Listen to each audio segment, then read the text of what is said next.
There is a moment in every life when something hidden becomes visible, when what was once only felt is suddenly seen.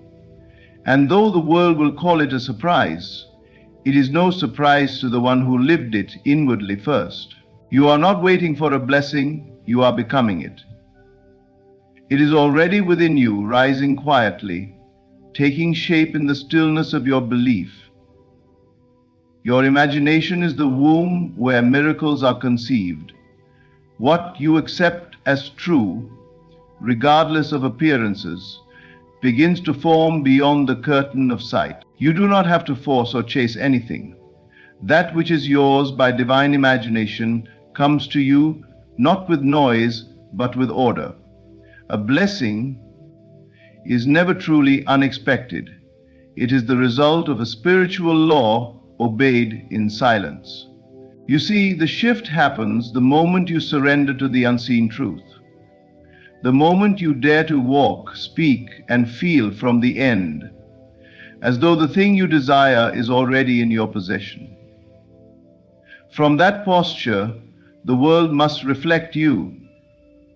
It cannot help it. When you assume the feeling of wealth, of healing, of love, of freedom, even when none of it yet appears in your world, you have already claimed your inheritance. The world will catch up. Do not ask how. That is not your part. Your part is to remain loyal to the unseen blessing. And when it arrives, when the door swings open, the call comes through, the opportunity falls into your lap. It will appear sudden, but you will smile, for you knew. You knew the moment you stopped begging and began embodying.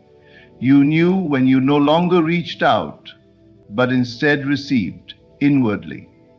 So let the world call it a surprise.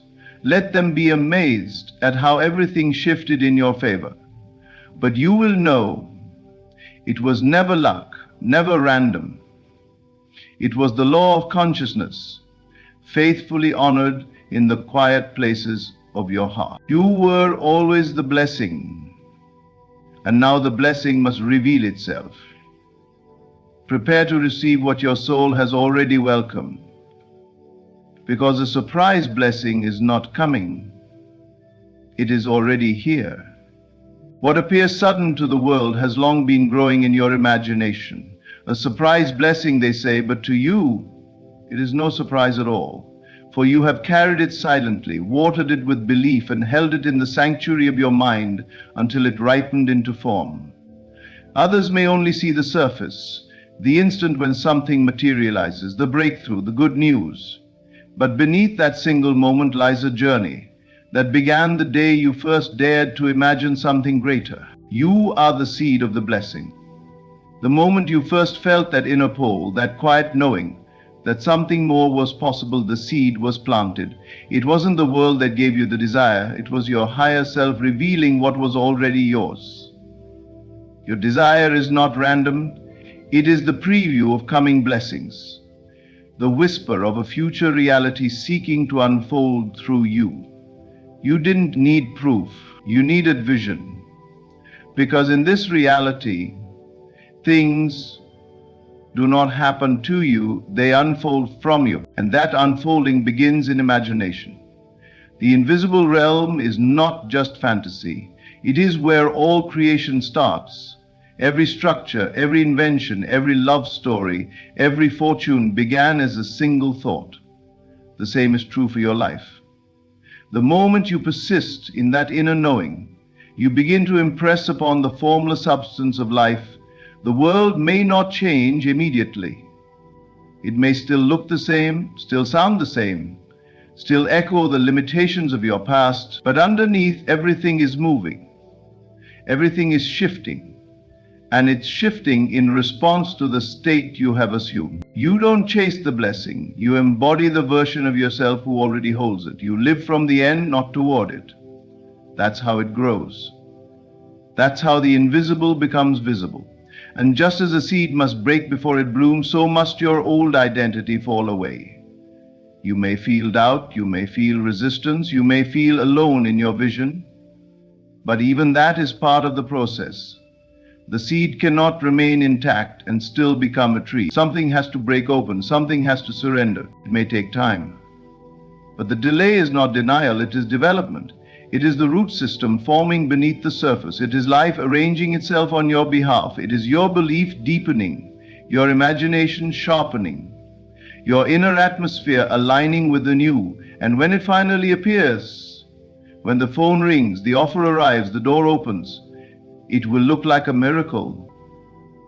But it is not magic. It is a manifestation, a harvest of the unseen. The blessing is not outside of you, it is an extension of you, a reflection of the state you chose to dwell in, even when nothing around you changed, even when you had every reason to give up. You didn't. You held the vision, you carried the feeling, and because you did, life had no choice but to echo your inner world. So no, it is not luck. It is not a coincidence. It is not a surprise. It is evidence. It is proof that what you dare to believe in the silence becomes what others marvel at in the light. You are not the victim of circumstance, you are the cause. And what you've created in consciousness is now breaking through the surface of your life. The world will watch and wonder how everything shifted so suddenly. But you will know. You will remember the quiet days when no one saw the seed. You will remember the nights when you watered your faith in silence. And you will know the truth. The blessing didn't come from the outside, it came from you.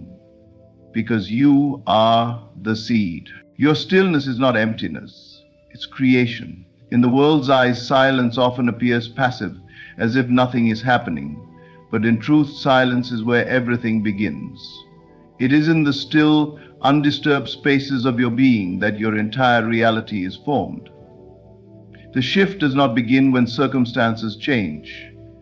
It begins when your inner conversation changes, when your assumptions shift, when you stop reacting to what is and start imagining what can be. This is the hidden power of stillness.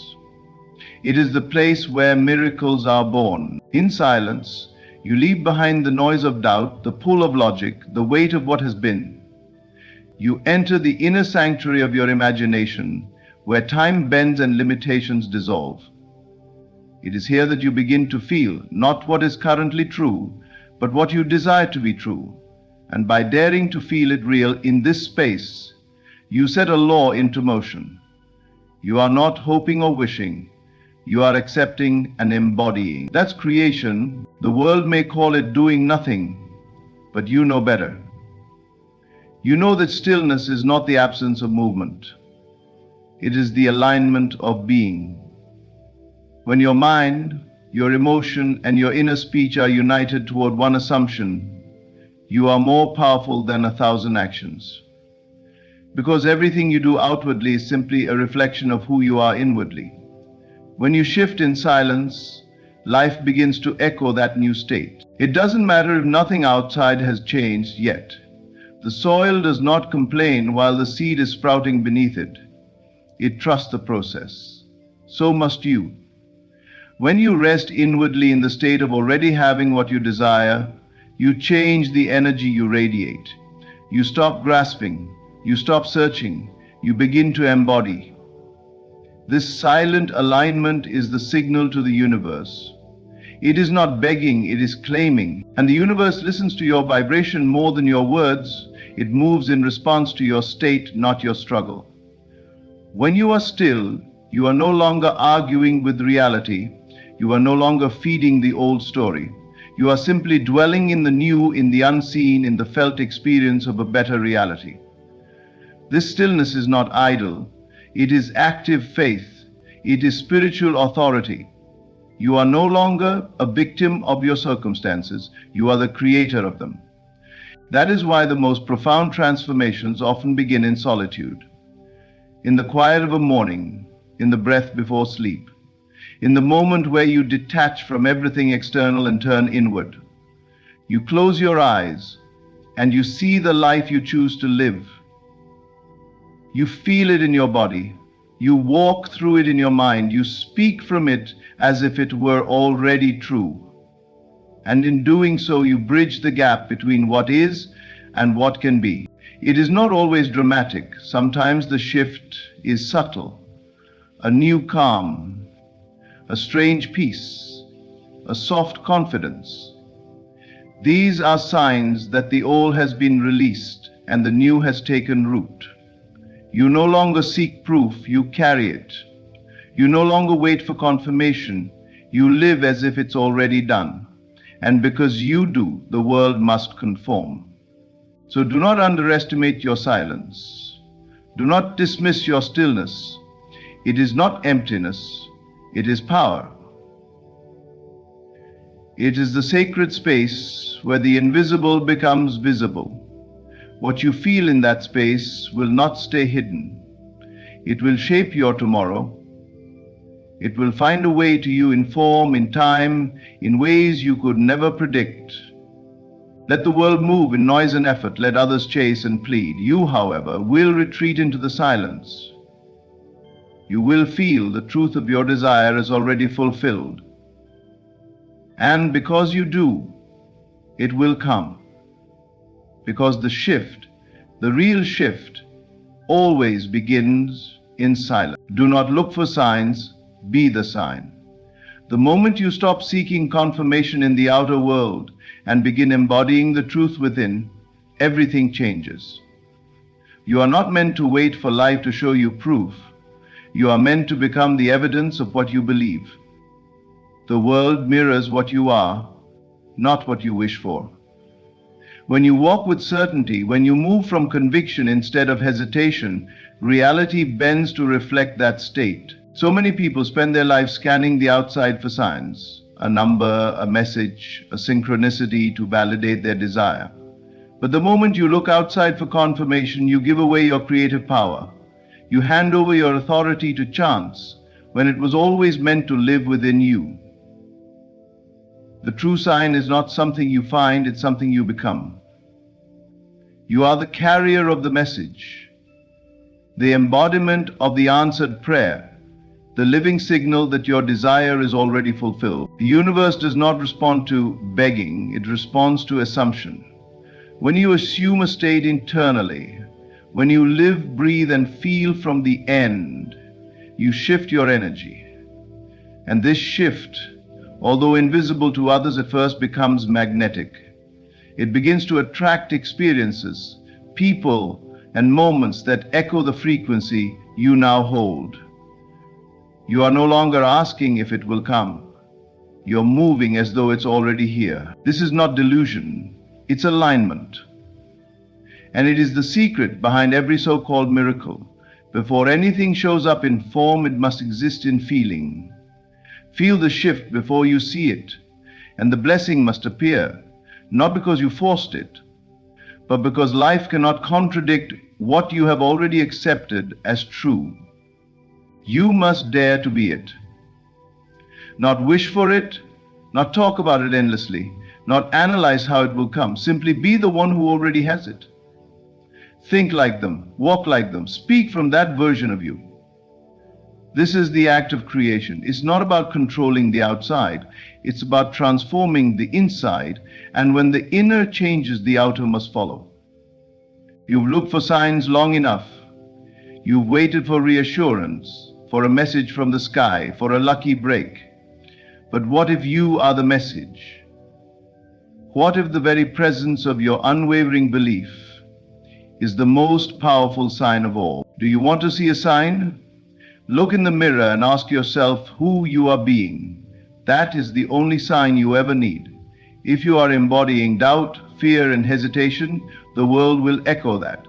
If you are embodying trust, gratitude, and certainty, life will match that too.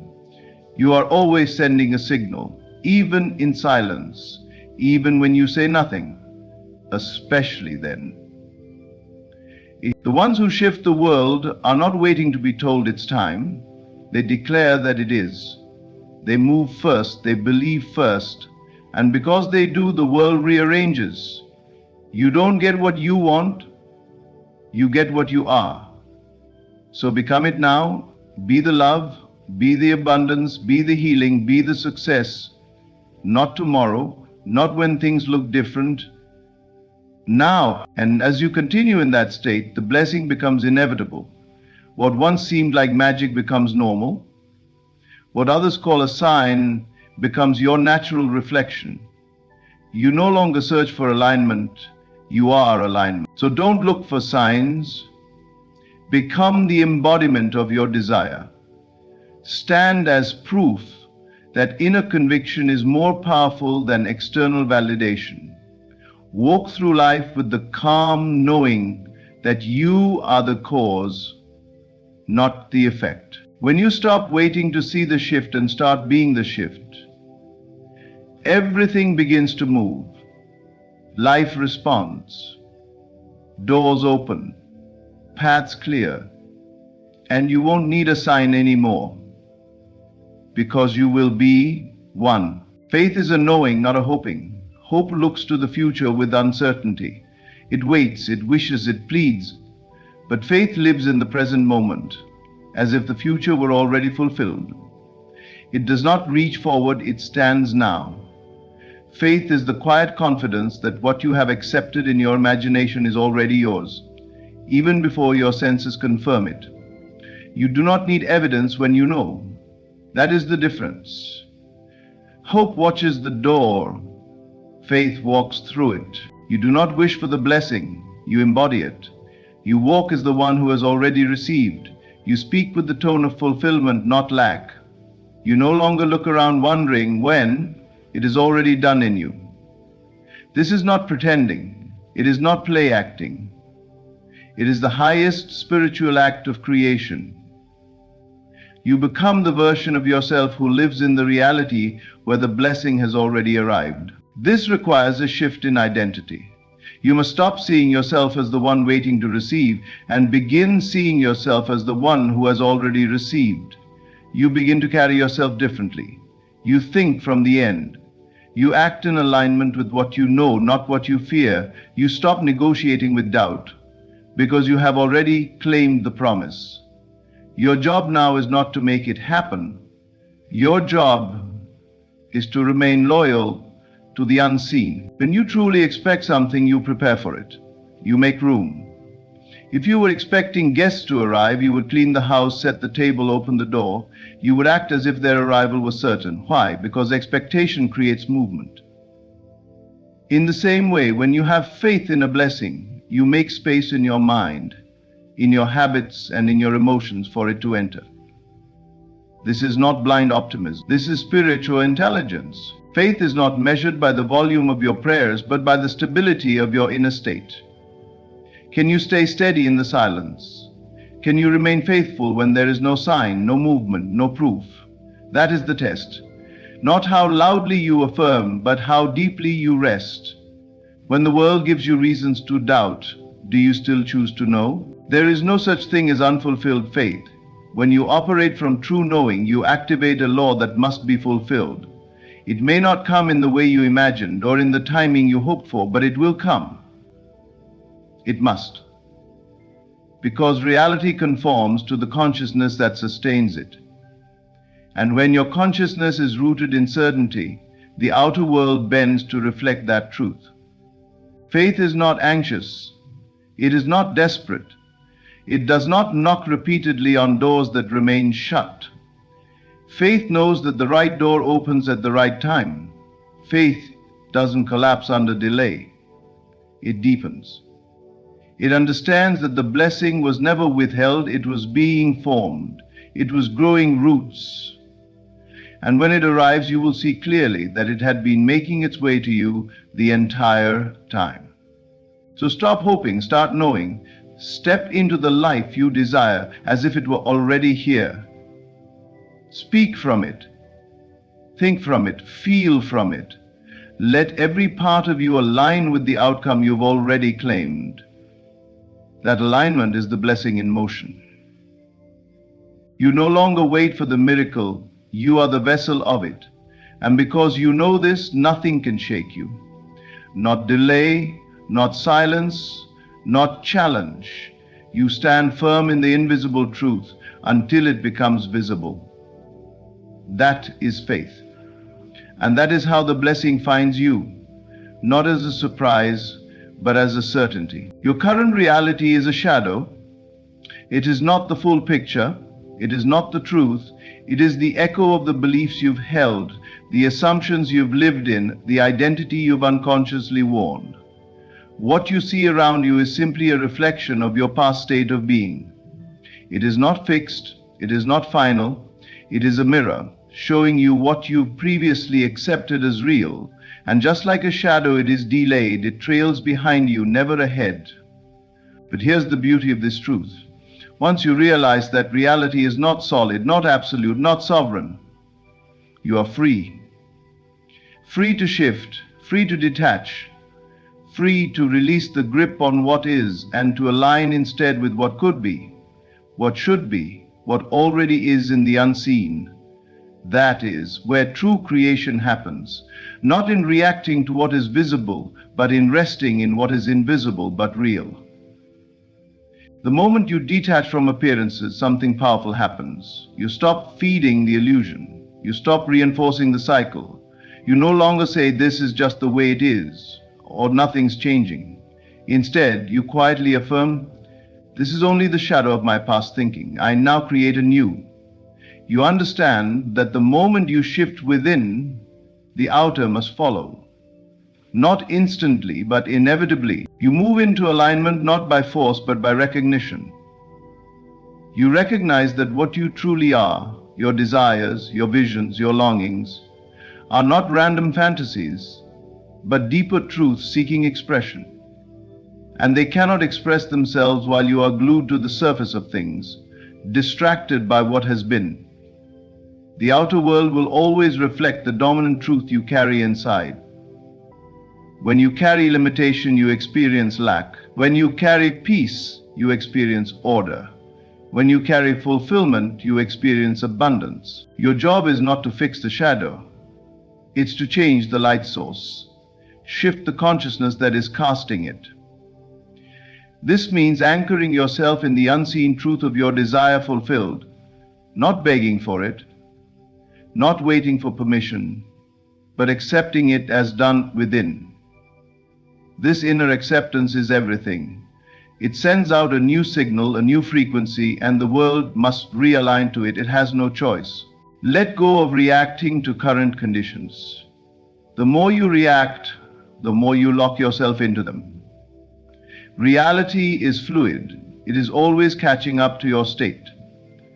When you begin to live, feel, and speak from the version of you who already has the blessing, that version begins to emerge. Not just within, but all around you. You do not need to fix what you see. You need to change what you believe. Because belief precedes manifestation. Inner knowing gives birth to outer confirmation. You are not at the mercy of the physical world.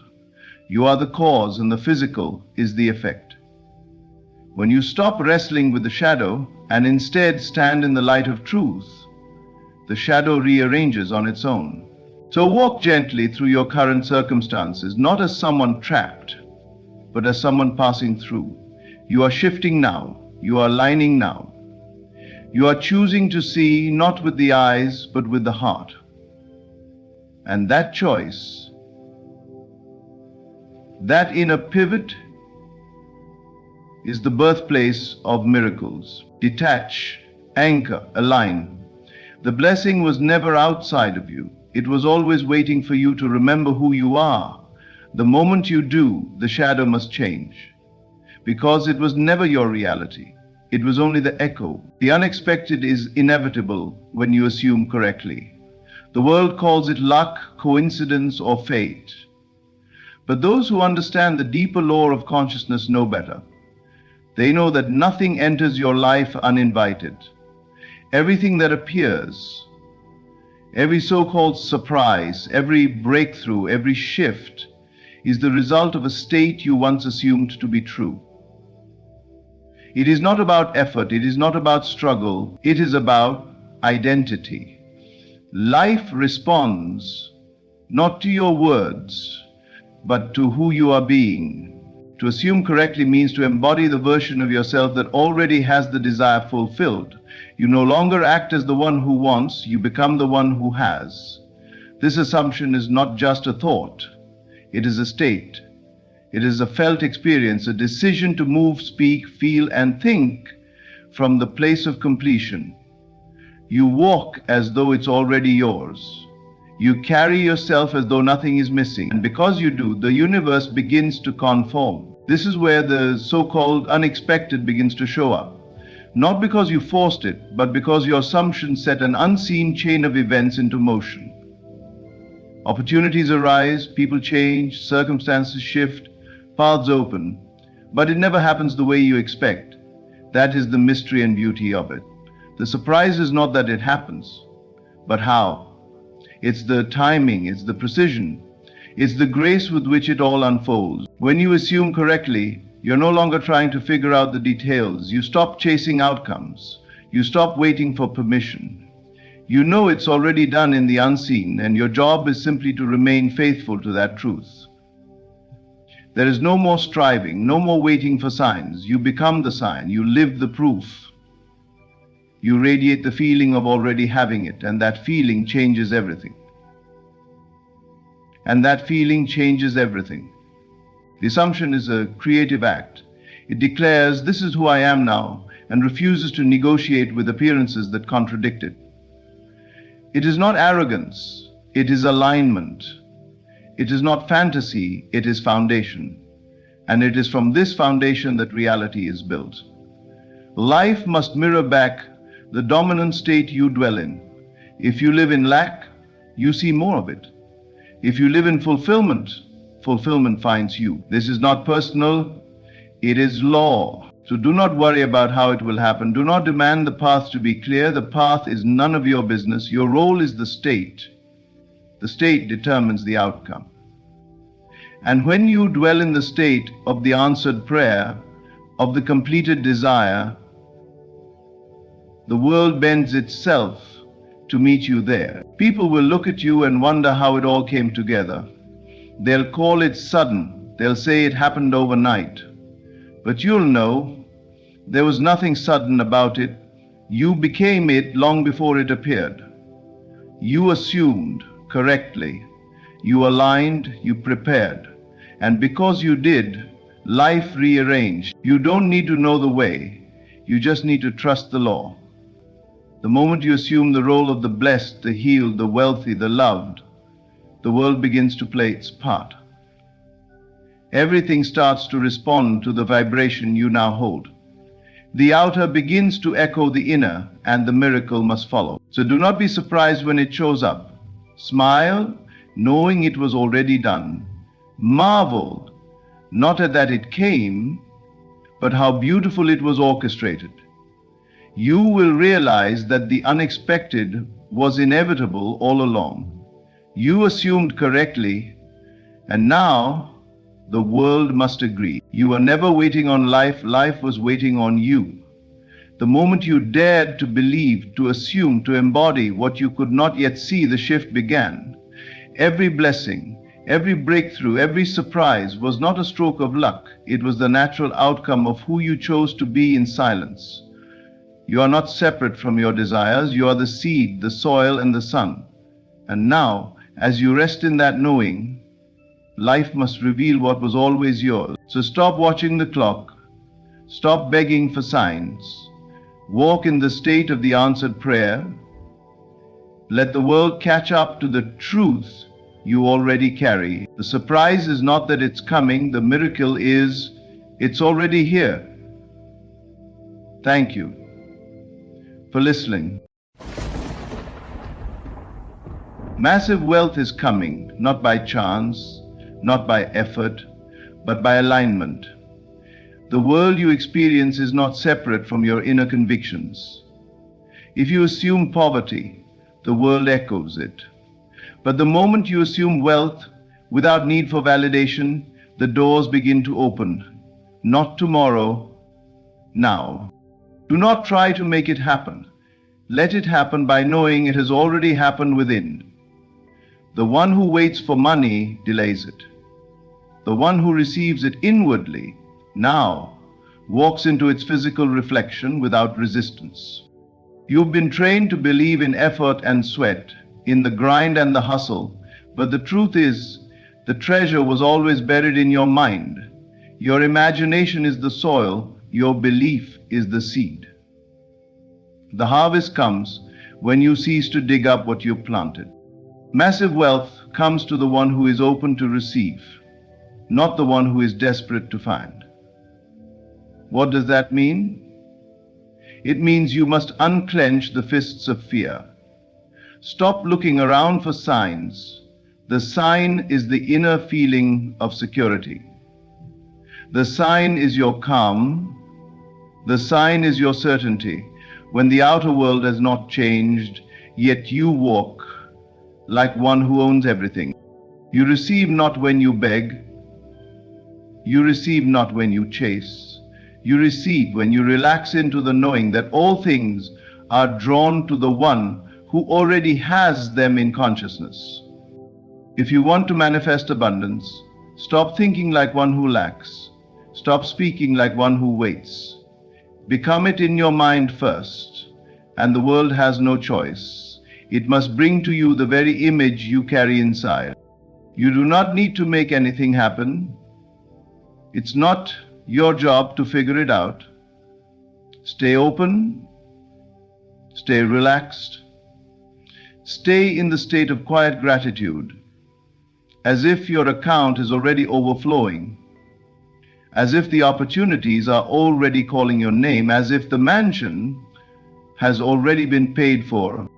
When you begin to think like that, when you begin to rest in the truth that you are the source of your wealth, not the world, you become magnetic and the world rushes to deliver what you never chased. So I say again, massive wealth is coming. Your only task, stay open, stay still, stay certain, and receive. Assume it and it shall be so. This is not a poetic suggestion, it is a law. When you assume wealth, not as something you chase, but something that already belongs to you, you unlock a hidden passageway within consciousness that leads straight to the manifestation of riches. The reason most people never taste true abundance is because they do not dare to assume it is theirs. They believe they must qualify for it, earn it, struggle endlessly to achieve it. But wealth is not something earned through striving. It is something revealed through belief. The mind, when disciplined, becomes the womb of creation. It receives no rewards for effort unless that effort is directed toward imagining correctly. When you assume wealth, you are not pretending, you are accepting. You are declaring within yourself, I am already rich. And this declaration begins to form a new identity, one that the outer world must eventually reflect. The world does not deliver to you what you beg for. It gives you what you are, and you are what you assume. Most live in the assumption of lack. They wake up worrying about bills, speaking about limitations, making decisions from fear. They are not poor because the world is unfair. They are poor because they identify with poverty. They wear scarcity like a second skin, and then they wonder why abundance never comes near. The law is perfect. Whatever you believe yourself to be, so you shall receive. To assume wealth is to feel, speak, and move as though the outcome is settled. Not someday, not when conditions improve, but now. It is to walk into the room with quiet confidence, not because your bank account is overflowing, but because your spirit is. It is to know that you are the root of your reality, not the economy, not your job, not your past. Your assumption rewrites every outcome. This power is available to everyone, yet few will claim it. Why? Because assumption feels like imagination, and the world has taught you to ignore imagination, to dismiss it as child's play. But what they call make-believe was always make reality. Every structure, every fortune, every invention that exists today began as an assumption. Someone dared to believe it was real before it appeared. When you say to yourself, wealth is mine, you are not lying. You are creating. You are authoring a new chapter from the inside out. The mind doesn't need physical proof to begin. It needs only your permission. And when you consistently return to the state of already having, the world slowly reshapes itself to fit your vision. This is not fantasy. This is spiritual law. Your inner state commands the outer world, not the other way around. But you must remain loyal to your assumption, even when circumstances scream otherwise, especially then. Because assumption is not about reacting to what is, but choosing what must be. What if you started each day with the quiet assurance that everything you need is already within reach? What if you spent less time trying to earn wealth and more time being wealth in consciousness? You would speak differently, you would carry yourself differently, and yes, people and opportunities would respond to you differently. It is your assumption that opens the floodgates. Not your hard work, not your networking, not your qualifications. Those things are tools. But the key is always within. Assume it is yours. Now, live from the end. Let your inner conversation change. Let your self-image rise. Wealth is not coming to the one who waits. It comes to the one who dares to believe it's already here. Assume it, own it, and watch as the invisible becomes inevitable. Struggle is not the path to your desires, it is the resistance that delays them. Many have been taught that to get what you want, you must fight, chase, strive, and hustle. But that is not how true manifestation works. What you chase, you confess you do not have. What you struggle for, you push away with your very effort. The secret is not in trying harder, it is in knowing deeper. When you drop the struggle, you are not giving up, you are stepping into alignment. You are releasing the illusion that effort alone will produce miracles. True creation happens in the unseen first. And in that invisible realm, effort is not currency. Belief is. Belief is still, belief is quiet. Belief is calm. It does not clench its fists or raise its voice. It simply knows. And that knowing becomes a magnet, pulling the unseen into the seen. At the moment you stop trying to make things happen and begin resting in the truth that they already have, everything changes. You begin to move with peace. You speak with certainty. You walk with the quiet confidence of one who is not waiting but receiving. You understand that manifestation is not the result of struggle, but the fruit of surrender. Surrender to the truth that all you desire is already yours, if you would only allow it. This is the power of stillness. Stillness is not passive. It is powerful. It is the womb of all creation. In stillness, the mind becomes clear. The heart becomes steady. You are no longer reacting to the world, you are creating it. You become a conscious architect of reality, not a servant to circumstances. Most people live in contradiction. They affirm abundance but panic over bills. They declare love but obsess over rejection. They visualize success but wrestle with doubt. This tug of war creates noise, and where there is noise, there is no clarity. Where there is no clarity, there is no manifestation. But when you enter the stillness of belief, the noise fades. Doubt dissolves. You are no longer waiting. You are dwelling in the result. You cannot fake this stillness. It does not come from words. It comes from awareness. It comes from stepping back from the chaos of how and when and returning to the center of I know.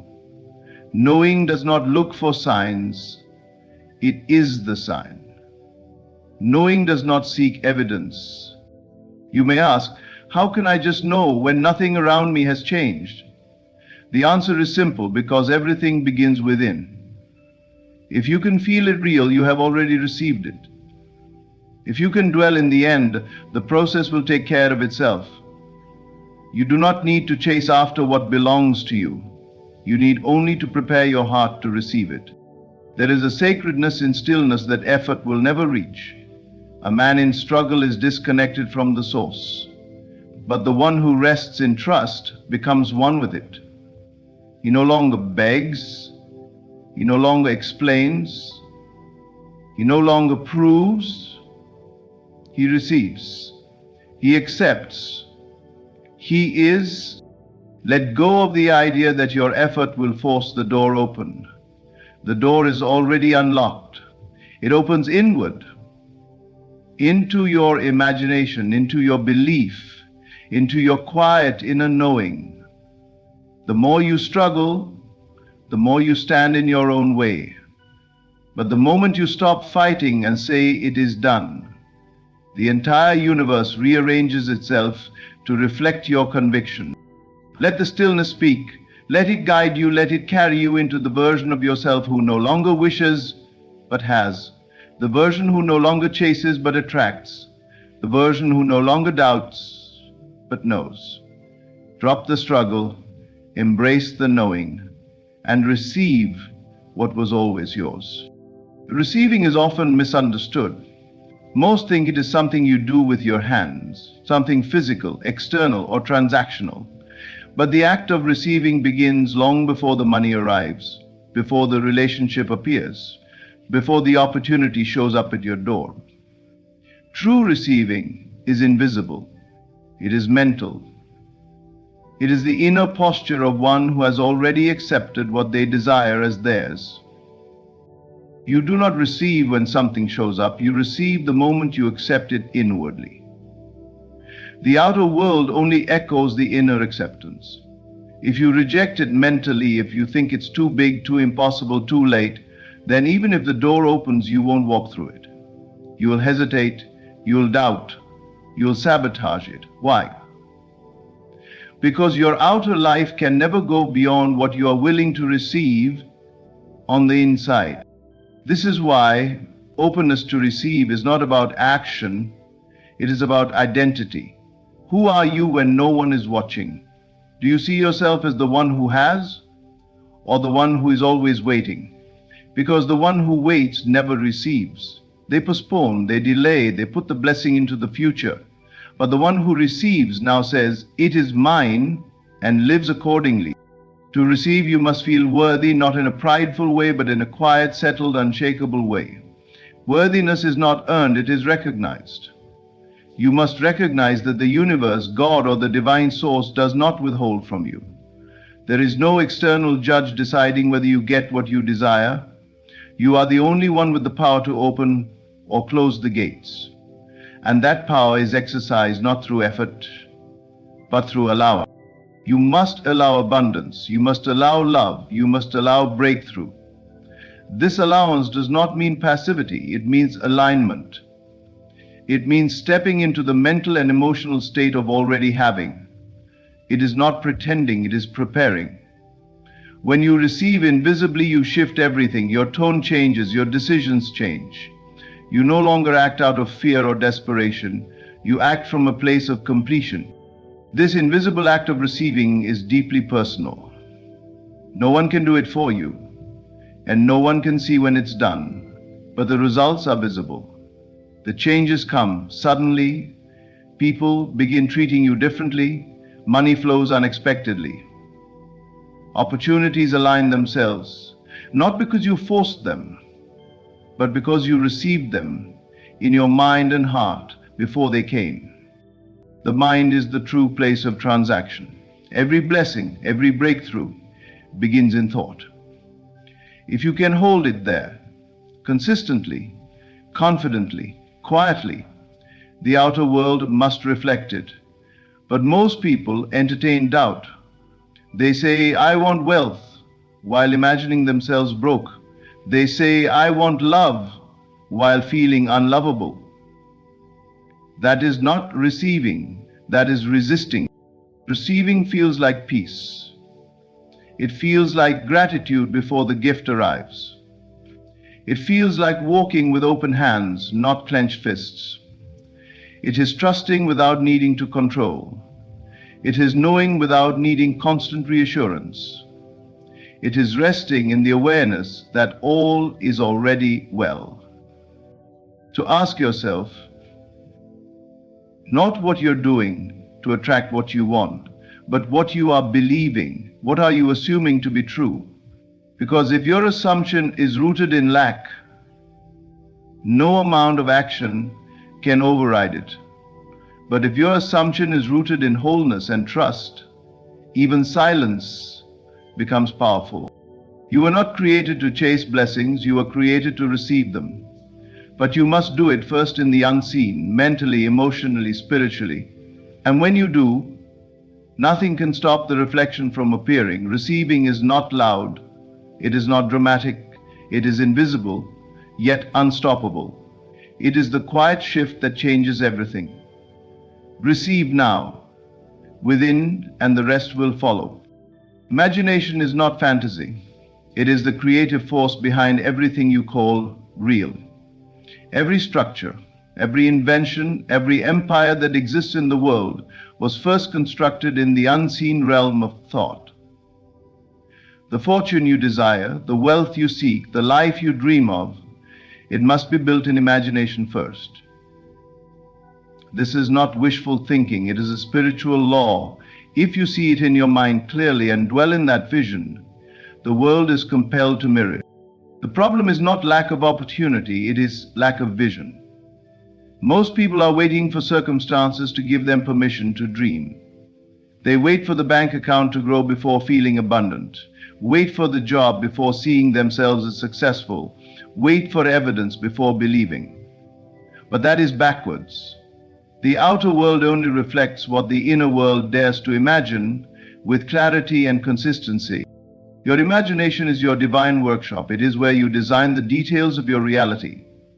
And it is not limited by your current conditions, past failures, or present bank balance.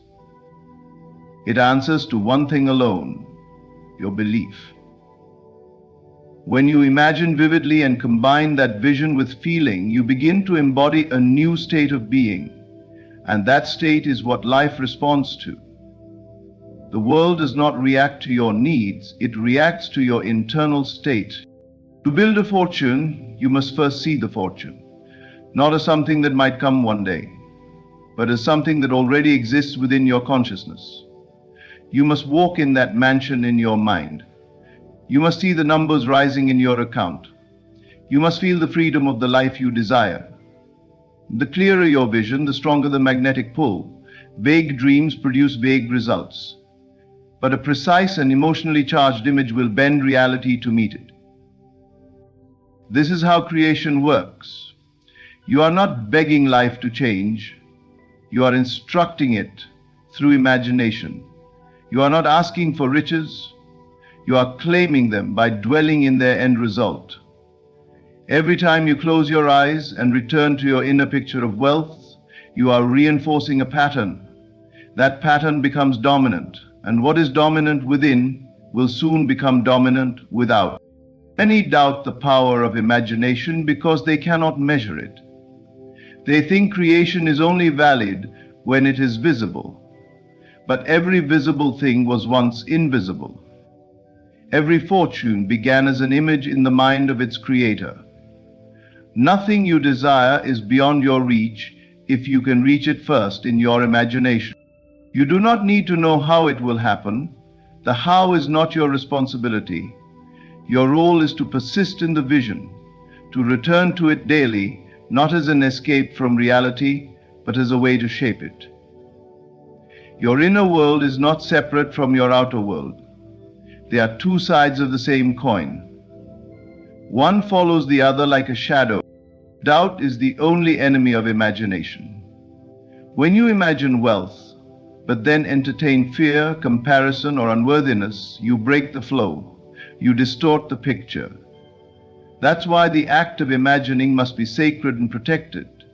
Let it be something you nourish, not something you abandon. Let it be the most vivid part of your day. Imagination is not childish. It is the highest faculty of creation. The greatest architects, inventors, and visionaries used it before they ever laid a single brick or spoke a single word. They saw it within, and the world had no choice but to follow.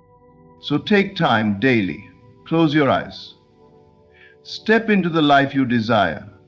Feel the wealth, walk in it, touch it, be it. And let that inner scene become so familiar, so real, so magnetic that the world must obey. Because if you see it in your mind clearly, the world must mirror it. It is law. The greatest trap that delays wealth is the obsession with how it will come. The logical mind demands a path, a sequence, a visible plan. It wants every step to make sense. But wealth, like all true manifestations, does not arrive through logic. It arrives through faith. Faith does not require evidence. Faith is the evidence. It does not look to the world for confirmation, it creates the world's response. When you focus on how it will happen, you enter a state of control. You begin to calculate, to force, to second guess. This state of tension and overthinking disrupts the very energy that calls abundance toward you. Because wealth is not a result of strain, it is a result of surrender. Not surrender in the sense of giving up, but surrender as in letting go of the need to control every detail. The path to your desire is not your business. Your business is to decide what you want and embody the feeling of already having it. The how belongs to the deeper intelligence, the unseen force, the divine orchestration of life that moves in ways the conscious mind could never comprehend. When you try to force the path, you limit the possibilities. When you let go, you open yourself to miracles. Wealth comes through unexpected channels. It shows up when you are in alignment, not when you are in panic. It flows to those who trust in their inner state more than the outer evidence. This is what it means to walk by faith. You decide it is done and you act, think, and feel in harmony with that decision, even if nothing around you has changed yet. That is power. Most delay their blessings because they're stuck in their heads. They wonder if they should change jobs, start a business, invest here or there. And while these choices matter, they are not the source of wealth. They are only vehicles. And the vehicle will only appear once the internal signal is clear. That signal is faith, not doubt, peace, not pressure. If you truly believed wealth was yours, you wouldn't worry about how it's coming. You would prepare your life to receive it. You would speak differently. You would walk with confidence. You would make room for it.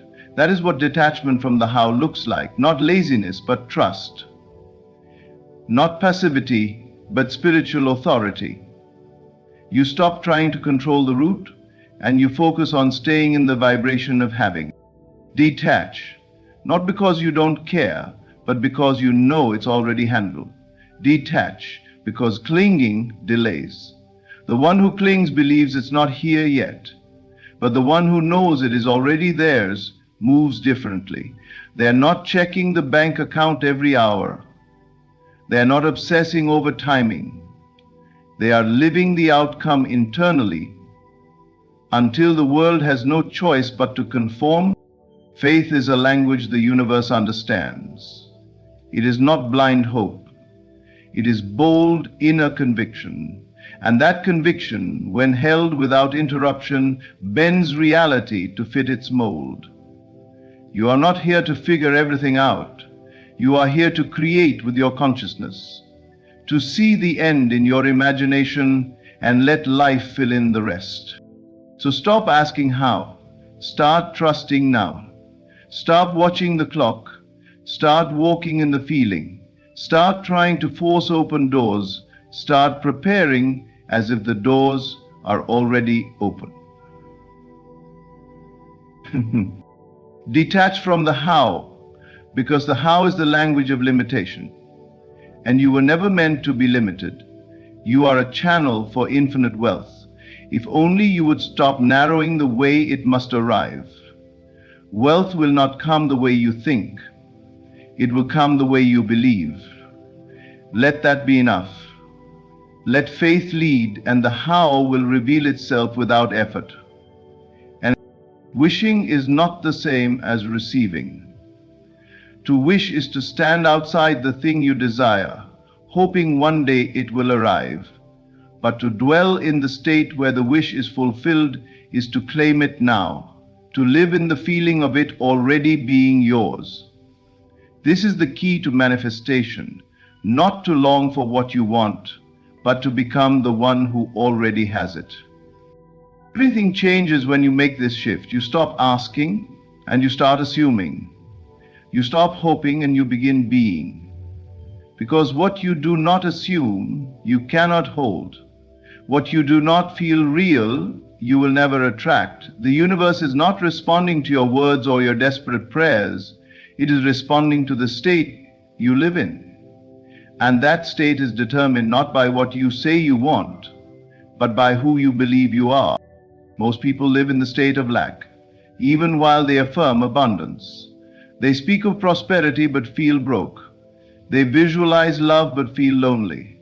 They script success but identify with failure. And so their words and their reality remain at odds. You must align not just your speech, but your state, your inner dwelling place. To stay in the state of the one who already has means you walk, talk, think, and act as though your desire has already been fulfilled. This isn't pretending, this is powerful consciousness work. Pretending comes from fear. Dwelling in the end comes from certainty. When you dwell in the end, you no longer need signs, because the feeling itself is the evidence. You no longer need timelines, because the experience of already having erases the need for waiting. In that state, you stop asking if it's coming. You know it is. More than that, you know it has. Living in this fulfilled state is subtle but radical. It means you make decisions from abundance, not scarcity. You hold conversations as one who is blessed, not one who is waiting to be blessed. You stop reacting to what the world shows you and start responding from the reality you've already accepted within. Life begins to mirror your conviction. People treat you differently. Opportunities recognize your signal. This is not about arrogance. This is about alignment. When you live in the end, you are not demanding reality to bend. You are allowing it to reflect what you have already accepted as truth. The world is a mirror. It must show you who you are being. If you are being the version of yourself who has what they want, then life will have no choice but to match that inner identity. It may feel unnatural at first. Your senses will scream, it's not here yet, but you must go deeper than the senses. You must override the external noise with the internal knowing. That's where true power lives, not in reacting to the seen, but in trusting the unseen. This is why many fail to manifest. They visit the state of the wish fulfilled, but they don't stay there. They allow fear, doubt, or impatience to pull them back into the old self.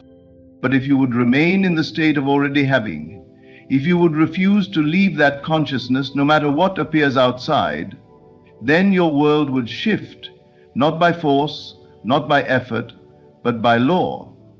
Because life must match your dominant state, not your passing thoughts, not your temporary affirmations, but your sustained inner dwelling.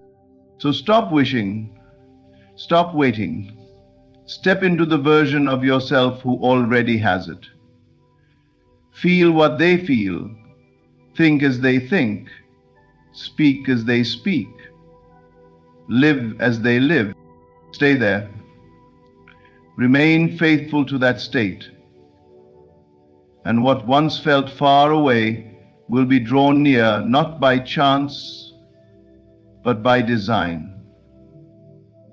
Because the wish, when fully accepted, is no longer a wish, it is reality. Massive wealth is not something you chase, it is something you allow. It flows not to the one who tries the hardest, but to the one who believes the deepest. When you assume it is already yours, when you drop the struggle and rest in knowing, when you receive inwardly and let imagination build the vision, the outer world must respond. It cannot resist the power of a mind anchored in faith.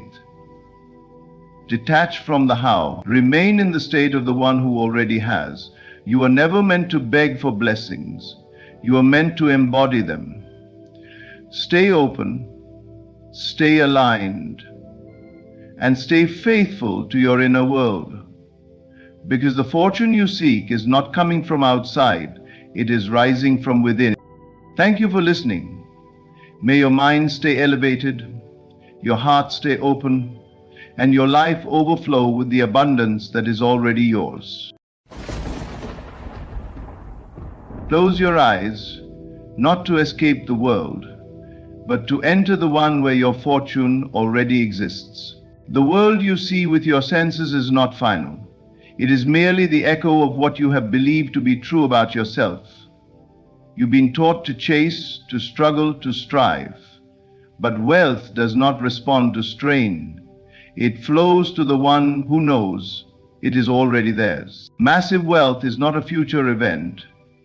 It's not something coming from far away. It's already here, but only visible to the one who dares to live in the state of already having it. The receiving mode is not about passively waiting. It is an inner assumption, a quiet power, a deep breath that says, I am already provided for. When you dwell in the consciousness of wealth, life reshapes to match it. The phone call comes, the opportunity appears, the money flows, but only after you've received it in spirit first. You don't manifest wealth by begging for it. You manifest wealth by becoming it in mind. Are you worrying about when it will come? That's resistance. Are you watching your bank account for signs? That's fear. Both block the flow. But when you walk with quiet confidence, when you rise in the morning and carry yourself as one who has, not one who wants, you become a magnet to what is already yours. Stop asking how. The how is none of your concern. Your only task is to dwell in the end. See the home. Feel the abundance. Smile at the overflow. Let it be real inside of you before you ever hold it in your hand. When doubt creeps in, return to the state. Return to the inner wealth. Return to the knowing that all things respond to your self-concept. Massive wealth is not a miracle. It's a reflection. So, stay in receiving mode. Not by effort, not by force, but by calm acceptance that you are now the one who has. The shift is internal.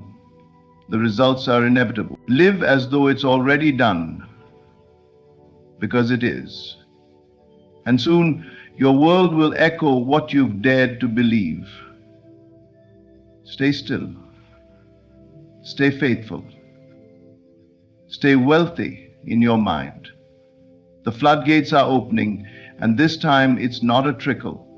It's massive. Everything you see around you began as a thought, an inner assumption, a quiet decision within someone's consciousness. The phone in your hand, the clothes you wear, the building you live in. Each of these was once an unseen idea, believed in before it ever took form. So it is with wealth. The money you seek, the success you envision, the prosperity you long to experience, they are not created by your hands first, but by wealth begins in the unseen. It does not arrive by chance, nor is it gifted only to the lucky. It is formed first in the invisible realm of belief and assumption. What you accept as true within yourself becomes the law by which your world operates. If you assume yourself poor, struggling, or overlooked, life will reflect that belief with precise accuracy. But if you begin to assume right now that you are already wealthy, already favored, already surrounded by abundance, you shift your entire world into alignment with that truth. The outer world is only a mirror. It reflects what you persistently assume to be true about yourself and your reality. You are not reacting to life, you are constantly projecting onto it.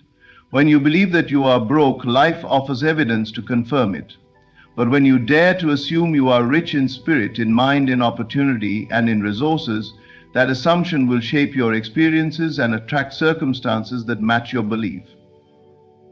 This is not about delusion, this is about dominion over your inner state. The truth is, your current reality is not the final authority. It's only the echo of your past thoughts, yesterday's assumptions, showing up in form. If you do not like what you see, do not argue with it, do not resist it. Simply change your assumption. Begin to walk as one who already has. Let your imagination become your workshop. See yourself signing the checks. Imagine the bank notifications arriving. Feel the ease of paying bills without concern. Picture the smile on your face as you receive what you once only hoped for. You must train your mind to feel the naturalness of wealth, even if your current reality says otherwise. And here's the key. Your assumption must be persisted in, not for a minute, not for a day, but until it becomes more real to you than your physical circumstances. You must embody it so fully that your mind accepts it as fact. And once your mind accepts it, life has no choice but to mirror it. Think of a person who walks with confidence. Why? Because somewhere within they assume they are worthy, powerful, attractive. That assumption changes their posture, their tone, the way the world responds to them. Wealth works the same way. When you assume yourself to be abundant, your energy changes. You speak differently, you walk into rooms differently. You stop doubting and start expecting. And life, seeing that expectation, delivers. Do not wait for outer proof to change your inner state. Reverse the flow. Inner first, outer second. You are the cause, your world is the effect. And wealth, being part of your world, must obey the law of assumption just like everything else. There is no need to chase or struggle. Just become inwardly the person who already has. The moment you do, the reality around you begins to rearrange itself to match your new self-concept. That is the secret few ever understand. You already are what you seek to be. Let the assumption take root. Let it live within you quietly but boldly. Feel the wealth, not as something you're trying to get, but as something you already are. And soon, what is true within will become undeniable without. Imagination is not child's play, nor is it mere fantasy. It is the very mechanism by which reality is shaped. Everything that now exists in your world began first as a vision, as an image in the mind of someone who dared to believe in the unseen. The same is true for your own life. The wealth, love, success, peace, and freedom you desire are not destinations to chase. They are realities to enter through imagination. Imagination is the bridge to possession. It allows you to experience a thing before it physically arrives, to embody the feeling of having it while it's still invisible. And this is no small act, it is the creative act. Because whatever you consistently imagine with emotion, with belief, with repetition, must eventually manifest in the physical world. Not because it's magic, but because imagination plants the seeds, and your world faithfully grows the fruit. You do not imagine for entertainment, you imagine to claim. You do not merely visualize, you enter into the state of having. When you imagine vividly, when you can see it, feel it, hear it, and know it, something begins to shift. The subconscious mind accepts the imagined scene as real, and it goes to work orchestrating everything needed to bring it about. But this is the crucial point. It must be done with feeling. Dry repetition means nothing. You could repeat affirmations all day and achieve little if they are not infused with belief and emotion. The world does not respond to words. It responds to states. The more real your imagined experience becomes to you, the more power it holds. If you can weep over a scene that hasn't yet happened, laugh at an outcome not yet seen, or feel the thrill of success before a single dollar hits your account, you are already living in the possession of that desire. And soon enough, the outer world must reflect it. Imagination gives you access to any life you choose. There are no limits in that inner realm.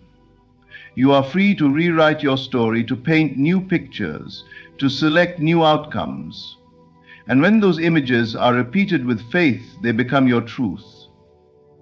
You're not lying to yourself when you imagine wealth in the midst of lack. You are choosing the truth that will soon replace what is now only a shadow. The world will try to tell you to be realistic, but what they call realism is often just a repetition of yesterday's thinking. Your circumstances are not fixed. They are fluid, changeable, pliable, and it is your imagination that molds them. Every time you imagine the life you want and feel it as real, you are crossing the bridge from wanting to having. This is why daydreams are so powerful if directed.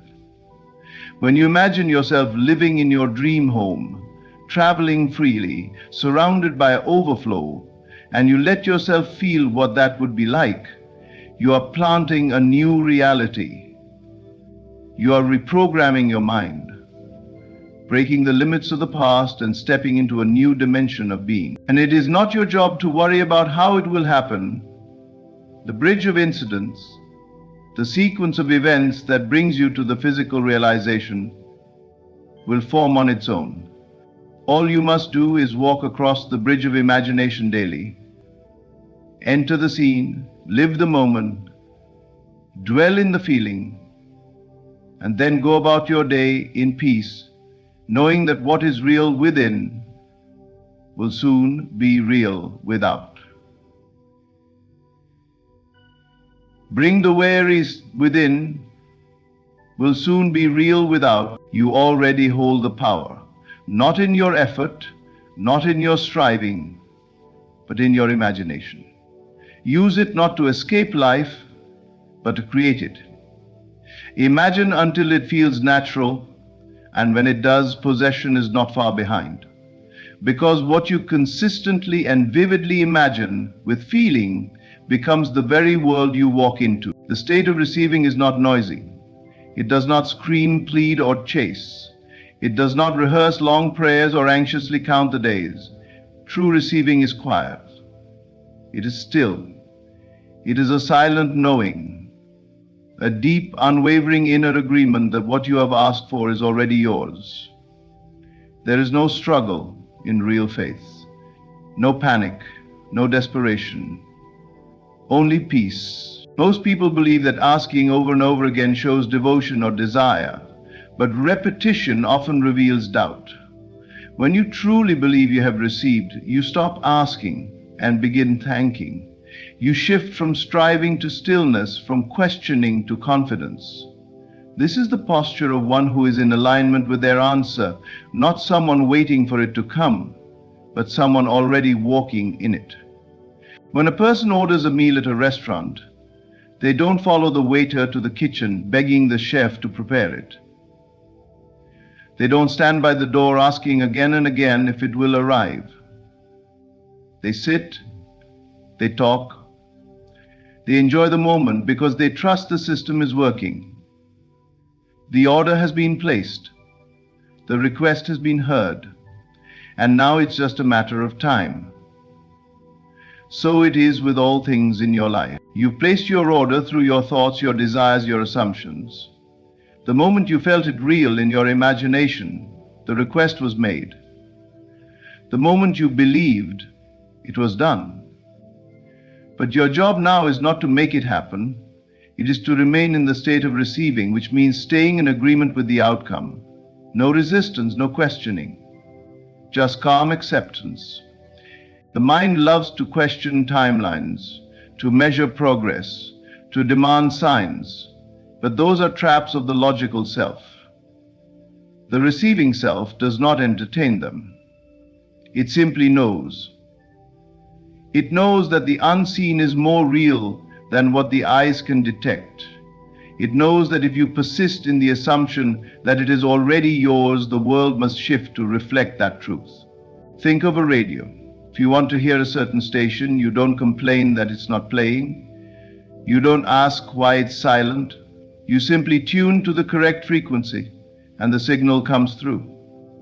Receiving is about tuning yourself to the frequency of your desire. Feeling now what you would feel then. Acting now as you would act then. Being now who you would be then. This is not pretending, this is alignment. When you receive in spirit, the physical must follow. But if you return to worry, to begging, to frustration, you have stepped out of that state. You are no longer tuned in. The world responds to your inner stance. If you carry the energy of lack, it will reflect lack. If you carry the energy of abundance, it will reflect abundance. That's why stillness is so powerful, because stillness is not inactivity, it is spiritual confidence. It is the bold silence that knows the answer has already been dispatched. Every time you catch yourself wondering when or how, gently return to the knowing. Speak not to convince the world, but to affirm your own faith. It is done. I have it now. I live in the result. Let these be your silent thoughts as you go about your day. Receiving does not mean waiting. It means walking in the reality of the answered prayer before the evidence arrives. That is the secret. So stop begging, stop chasing, stop doubting, and instead receive. Let your heart rest in the unseen reality you have claimed. Let your mind be at peace, knowing that the seed has already been planted, and now in perfect silence, watch it grow. When you desire something deeply, whether it be wealth, love, health, or peace, the natural tendency of the human mind is to immediately ask, how will it happen? It wants to calculate, control, and predict every step. But that very question is the trap. It distracts you from the true work, which is to remain in the state of the wish fulfilled. The how is not your part of the process. It belongs to the unseen forces, the divine intelligence that weaves together circumstances in ways far beyond your limited reasoning. Your job is singular. Live in the end. See only the final outcome. Feel it as real. Move as though it is already done. That is your responsibility. The rest, how it comes to pass, when it comes to pass, through whom or what means, must be left alone. If you try to interfere with the process by forcing solutions, you only step out of alignment with the very thing you're trying to attract. The end is the only thing that matters. When you live in the end, you dwell in the energy of completion. You are no longer grasping, no longer doubting, no longer attempting to manipulate reality. Instead, you have surrendered to the truth that what you desire already exists in the unseen and is finding its way into form. To live in the end is to walk in quiet confidence. It is to wake up each day knowing that things are unfolding perfectly, even if on the surface nothing seems to be changing.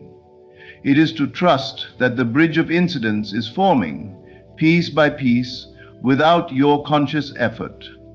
Like a puzzle being assembled in the dark, the right pieces are being connected while you sleep, while you rest, while you go about your day in peace.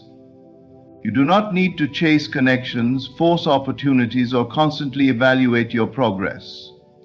These are symptoms of fear, not faith. The moment you begin to wonder whether it's working, you've stepped out of the end and returned to the middle. But the middle is filled with uncertainty, and it robs you of your power.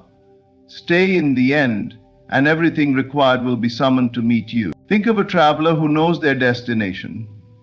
They do not worry about each turn, every intersection, or every delay. They remain calm because the route is set. That is how you must move through life. Your desire is the destination. And as long as you stay emotionally and mentally aligned with that destination, the universe will guide your every step, even if you cannot see how. It may come through a conversation you didn't plan, an idea that drops into your mind unexpectedly, a detour that turns into a divine connection. These are not coincidences. These are the hidden hands of providence, moving on your behalf because you dared to believe the end was real. You don't have to do more. You have to believe more. The work is not in the outer world. It is in the inner world. Train yourself to return again and again to the feeling of already having. Whenever doubt knocks, answer with vision. Whenever impatience arises, respond with faith. You are not here to figure it out. You are here to see it done. Feel the money in your hands. Hear the words of love you long to receive. See yourself living the life you've imagined. And let the rest go. And the unseen forces are not blind. They are intelligent, responsive, and precise. But they respond not to anxiety, but to certainty. Not to control, but to surrender. The surrender, so detach from the how. Stop interfering with what is already on its way. Anchor yourself in the end and let the infinite intelligence arrange every detail. When you live in the end, life will rise to meet you there. Delay does not mean denial. It is not punishment, nor is it the universe withholding from you. Delay is simply a mirror, a reflection of the conversation still happening within your own mind. If wealth seems slow in coming, it is not because you are cursed or forgotten or unworthy. It is because some part of you is still entertaining the idea that lack might be more real than abundance. Your inner state is still negotiating, still wavering between two beliefs.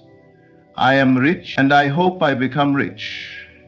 And where there is double-mindedness, there is delay. The outer world is precise. It doesn't bring what you wish for, it brings what you are. And if your dominant inner feeling is uncertainty, fear, or desperation, your reality will respond accordingly. But this is not bad news. It is divine feedback. Delay is not working against you. It is revealing to you what still needs to be shifted inside. Most people, when faced with delay, try harder on the outside. They work more, chase more, beg more, and try to force manifestation into form. But the real solution is not outer effort. It is inner realignment. You must examine what you are truly believing and feeling. You must ask, am I living in the state of wealth or merely visiting it in moments of hope? Realignment is the remedy. You do not fight the delay, you use it. You let it show you where you've been unconsciously holding on to stories of limitation. Perhaps inherited beliefs about money being hard to earn, or guilt about wanting more, or fear that wealth will not stay. These internal stories are subtle, but they are powerful. They shape your emotional tone, and your emotional tone is what sets the stage for what appears in your life. To realign is not to strive, it is to return. Return to the end. Return to the version of yourself who already has. Delay loses all power the moment you shift into certainty. When you say, I am already provided for, and you feel the truth of that, the outer world has no choice but to match it. The mirror changes when you change your reflection. Think of delay as a gentle teacher. It is not saying no, it is saying not yet. Not until your inner atmosphere can sustain what you've asked for. Because life is not interested in giving you what will overwhelm you or be destroyed by your own disbelief. It will wait until you are fully convinced. Not outwardly, but inwardly. Not in words, but in vibration. So instead of cursing the delay, bless it. Let it prompt you to become more intentional with your thoughts. Let it call you deeper into the feeling of having. Let it strip away every lingering doubt and refine your state of being. Because when the inner work is complete, the outer manifestation must come. You are not waiting on money, money is waiting on you. To align, to allow, to accept. The moment you stop negotiating with lack, the moment you stop asking, where is it? And start saying, it is done, the energy shifts and the delay ends. You do not have to be perfect. You just have to be persistent. Keep returning to the state of the wish fulfilled. Keep choosing wealth in your thoughts, in your emotions, in your assumptions. Live as though it's already here. and it will arrive faster than you expect. Delay is never denial. It is direction. It is redirection. It is an invitation to strengthen your foundation so that when the blessing comes, you are ready to hold it with peace. Change your state, and the mirror will change. Faith is not a fleeting hope or a wish made in desperation. True faith is persistent. It stands firm even when the outer world appears unchanged. It does not flinch at delay, nor does it retreat in the face of contradiction. Persistent faith holds the vision of the desired outcome so steadily, so consistently, that reality itself must bend and reshape to match it. To feel rich now, even when your bank account is empty, is not delusion, it is creation. It is the conscious choice to live from a higher truth than what the senses currently report. Your outer world is not fixed, it is fluid. It is clay, responding moment by moment to the dominant feelings, beliefs, and assumptions you hold within. And faith, persistent, unwavering faith, is the hand that molds that clay. Most people only believe what they can see, but those who understand the deeper laws of life know the opposite is true. You see what you first believe. What appears in your world today is a product of past thoughts, past emotions, past assumptions. If you want something different tomorrow, you must feel something different now. This is where the power of persistent faith comes in. It is not about forcing or faking, it is about dwelling in the feeling of the wish fulfilled, regardless of appearances. If you want to experience wealth, you must begin to feel wealthy now. Not someday, not after the evidence arrives, but now. Because the moment you feel it and persist in that feeling, you are changing your inner state. And when the inner state changes, the outer world must follow. This is not instant, but it is inevitable. The world is faithful to reflect your belief, but only after it has become stable, solid, and dominant within you. If you vacillate between faith and fear, between knowing and doubting, your results will be unstable. But if you persist, quietly, calmly, steadily, reality will conform. This is why it's said that you walk by faith, not by sight. You are not ruled by the numbers, by the reports, by the temporary shadows of the present. You are ruled by the unseen substance of what you believe and feel. When you remain faithful to the end you have chosen, when you return to it over and over again with love and conviction, you give life to that vision. You breathe it into form. Faith rewrites reality, not through effort, but through embodiment. When you feel rich, you act differently. You speak differently. You think in terms of abundance, not limitation. You make decisions from expansion, not fear. And these small inner and outer shifts become the stepping stones toward the world you have imagined. It's easy to have faith when things are going well. But persistent faith is forged in silence, in solitude, in the space between the asking and the receiving. It is in those moments when nothing seems to be happening that you must decide what you believe.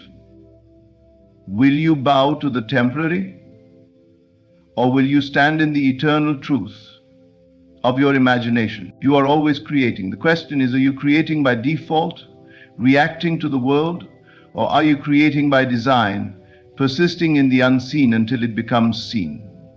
Faith is the bridge. It connects where you are to where you desire to be. And as long as you hold the vision, refuse to let go, and feel its truth deep in your body, reality will have no choice but to catch up. So do not be swayed by current evidence. What you see now is not permanent. It is merely the echo of old thoughts. Begin today to feel rich, to move in abundance, to speak with certainty.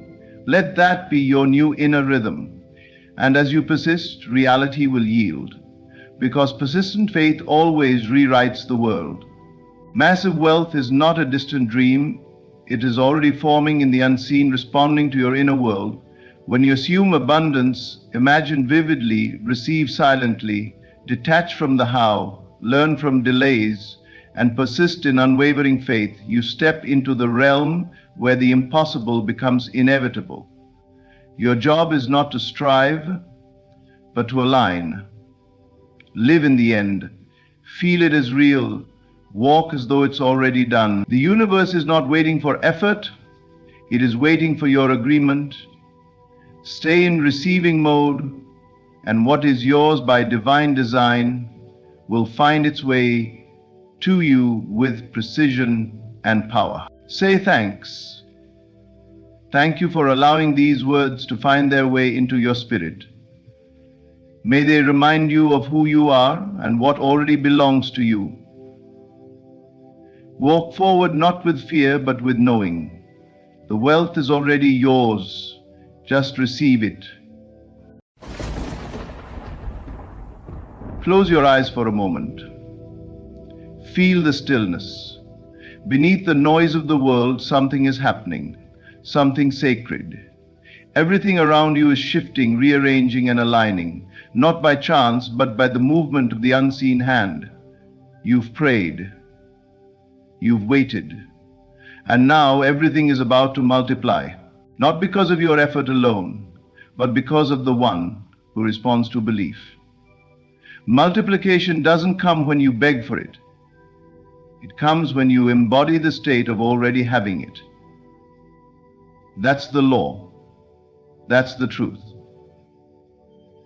That you don't need more signs. You don't need more proof. The stirring you feel within is the only sign you'll ever need. That nudge, that inner knowing, that's how the divine operates. Quietly, precisely, faithfully. You may have been looking at your life and seeing nothing but stillness, maybe even drought. But even in drought, the roots grow deep. Even in silence, the voice of God speaks. And when His hand begins to move, the multiplication is not gradual, it is sudden. It is complete. It is miraculous. Everything you've imagined, every vision you've held in your heart was not a fantasy. It was a preview. And the one who gave you the desire also gave you the means to fulfill it. Through assumption, through inner conviction, through the divine act of feeling it done. It is not your job to figure out the how. It is not your duty to trace every step. That belongs to the unseen force that governs all. Your only task is to become it now. Act as if it were already so. Think from the end, not of it. When you do, something ancient is activated. A holy multiplication begins, not in your bank account first, not in your relationships first, but in your awareness. And once it is multiplied in spirit, the world has no choice but to echo it. You are not forgotten. You are not behind. You are being multiplied in silence. So bless the quiet seasons. Honor the unseen labor. Rejoice in what you cannot yet explain, for it is written in spirit before it is revealed in form. God's hand is moving, not to subtract, not to divide, but to multiply. Your peace, your joy, your resources, your calling. Stand in that knowing. Speak as one who already has. Walk as one who is already blessed.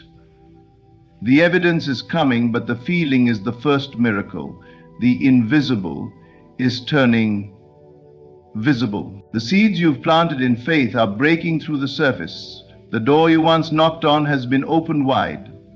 And now, everything is about to multiply, because when God moves, He multiplies. God demands and requires everything in your life. What you call reality is but the echo of what you have accepted within. The world is not happening to you, it is responding to you. Not your words, not your effort, but your inner acceptance. This is the secret.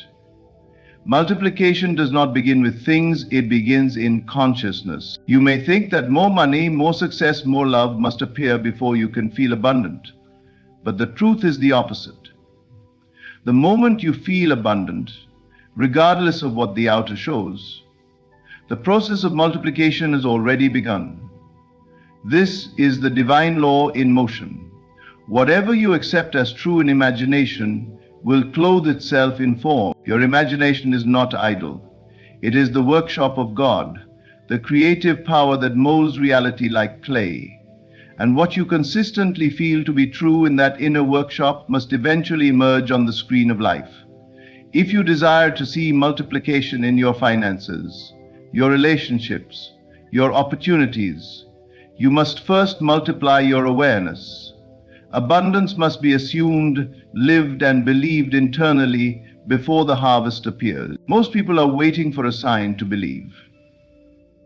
But belief itself is the sign. When you believe something so deeply that it no longer feels like a wish, but a fact, then consciousness has accepted it. And what the mind accepts as reality, the world must reflect. You are not praying to something outside of you. You are aligning with what already exists in a higher realm. You are calling it forth, not by force, but by faith. You are not chasing multiplication. You are embodying it. And embodiment always precedes evidence. It is not the striving that multiplies, it is the stillness. It is not the begging that draws the increase, it is the assuming. The one who assumes the feeling of the wish fulfilled multiplies without lifting a finger, for their inner world is already in possession of the blessing. This is why you must train yourself to feel wealthy before wealth arrives, to feel chosen before love appears, to feel elevated before the promotion is offered. For when you do, you bypass the illusions of time and cause. You live in the result, not the effort. Look around you. Whatever you see is the residue of past assumptions. If your present reality does not reflect what you desire, do not argue with it. Do not react. Instead, return to the inner world and plant the seed again. Refuse to let the outer dictate your inner, because once the inner is set, the outer must follow. It is not magic, it is law, and it does not fail. Every multiplication begins as a single, unseen thought, a moment of agreement in consciousness, a quiet inner yes that says, "This is now who I am." That moment is sacred. That moment carries the power to rearrange everything. You do not need to wait. You do not need to hustle. You do not need to convince the world. You only need to convince yourself. So sit with it. Feel the reality of your desire, not as a hope, but as a fact. Not as a dream, but as something already done. Embody it. Dwell in it. Walk in it. And without effort, without struggle, what was once invisible will begin to multiply around you, because consciousness is the only cause. And what you accept in imagination will not remain there. It must become your life. There is a sacred rhythm to how divine power moves. It does not announce itself with thunder. It does not need applause or spectacle. It moves in stillness, in certainty, in the quiet conviction that something has already changed. When multiplication begins, it rarely begins with noise. It begins with knowing. So many are looking for loud signs, explosions of blessings, visible breakthroughs, unmistakable moments of divine intervention. But the hand of God often moves in silence. It's not the earthquake that signals His presence, nor the fire, nor the wind, but the still, small voice within. That whisper, that calm certainty, that deep inner peace. That is where the multiplication starts. You may not feel anything on the surface. Your bank account may still look the same. The relationship may not have shifted. The job may not have appeared. But somewhere deep within you, a quiet click happens. A moment of alignment, a subtle shift in feeling, and suddenly you just know. You know it's done. You don't know how, you don't know when, but you're no longer waiting. You're walking in faith, not hoping, but knowing. That knowing is the sign, not the noise, not the applause, not the crowd's approval, not the external confirmation. You see, divine certainty is not built on logic. It is built on trust. When you trust that what you've asked for has already been answered, you no longer look for validation in the outer world. You carry the answer within you. And that becomes the vibration that calls the multiplication into form. The world may call you foolish. They may say, "Where is it? What's changed?" But you will not be moved. Because deep within your being, you feel something unshakable. It is not excitement. It is not hype. It is not adrenaline. It is stillness. It is clarity. It is assurance. That's how God moves.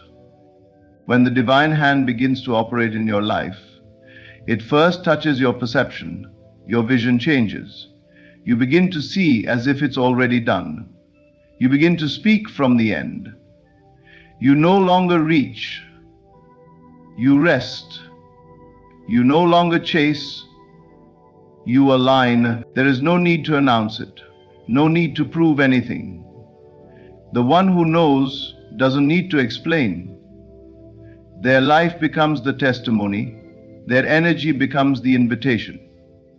And the multiplication follows naturally because their faith has already made room for it. The moment you stop needing the noise is the moment you start recognizing the truth, because noise fades, feelings fluctuate, but knowing remains. That is how blessings multiply. Through still conviction, not striving. Through quiet belief, not loud desperation. Through the gentle power of assumption, not through the panic of evidence seeking. So do not be discouraged if your life feels still right now. Stillness is not the absence of movement. It is the preparation for it. It is the sacred hush before the bloom. It is the calm before the doors open. In that quiet place, let your faith deepen. Let your inner knowing take root, because when you know it is done, truly know, it is already unfolding. Even if your eyes cannot see it, your spirit knows it. And that is enough. The signs of multiplication may not come with thunder, they may not be dramatic, but they will come with peace. They will come with a sudden absence of worry, a detachment from outcome, a silent joy that whispers, "It is finished." That is the movement of God. Not loud, but certain. Not public, but powerful. And when it arrives, you will realize He had been moving all along. Whatever you dwell upon, you give life to. Your attention is not passive, it is creative. Wherever you place it, you plant a seed. And like all seeds, it begins to grow, to take root, to multiply. The mind is fertile soil, and what you continually water with your focus and emotion will become the harvest of your life. This is why you must be deliberate with what you allow to occupy your inner world. The thoughts you revisit, the feelings you rehearse, the scenes you replay. These are not meaningless habits. These are acts of creation. Every dominant thought is a prayer.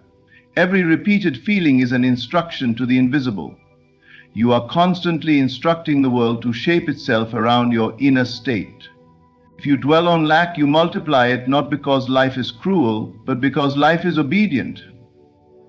It gives you more of what you dwell upon, not to punish you, but to mirror you. You are not the victim of your circumstances, you are the author of them. Your outer world is simply the echo of your inner focus.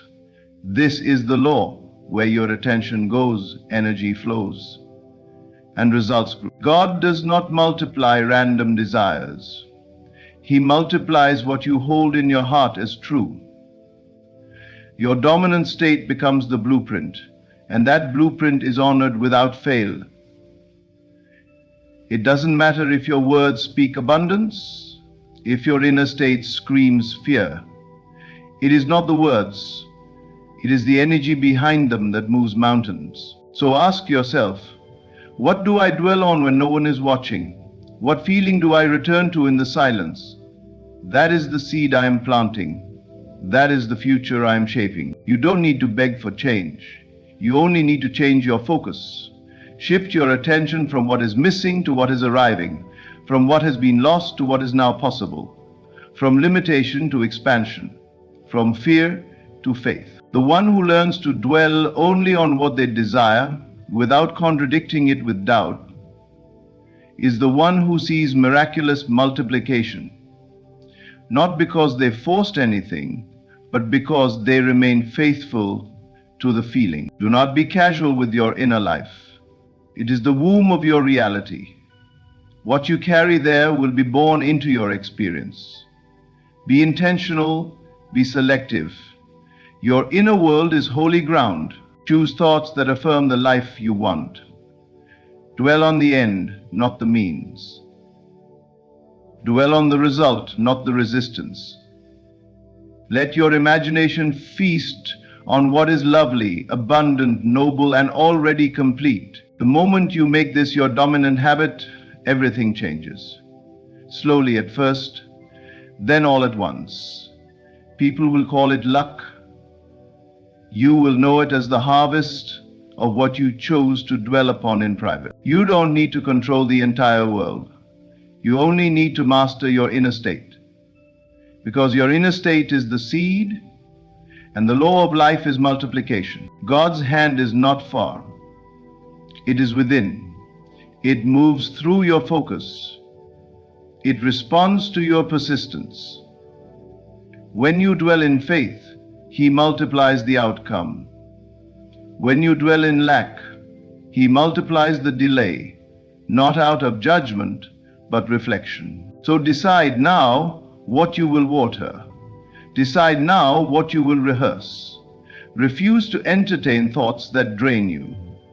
Guard your mind as you would your most sacred treasure. Because it is. You are not waiting on God to move. God is waiting on you to dwell. And the moment your focus becomes clear, unwavering, and true, the multiplication begins. Delay is one of the most misunderstood parts of the process. To the surface mind, delay feels like punishment, like something has gone wrong, like your prayers have not been heard or your faith is being ignored. But what you call delay is often divine timing in disguise. And what appears to be stagnation is often unseen multiplication. Growing in silence, preparing to emerge. Just because you don't see movement doesn't mean movement isn't happening. A seed doesn't sprout the moment it's planted. In fact, some of the most powerful growth happens in the dark, hidden from view. The root system takes shape underground before anything pushes through the surface. The same is true for the manifestations of your life. You imagined it, you felt it, you planted it in the soil of consciousness, but now you're tempted to doubt, to question, to dig it up and see if it's working. That's where many delay their own blessings. Not because the blessing wasn't coming, but because they disturbed the process with fear. Trust is not just believing that your desire is possible. Trust is knowing that its timing is perfect. Divine timing is never late, and it is never early. It aligns with the exact state of readiness in your spirit. You may think you're ready because you're desperate, but desperation is not readiness. Faith is. Readiness is the ability to receive without panic, to hold without clinging, to enjoy without fear. Delay is not denial. Delay is preparation. Delay is protection.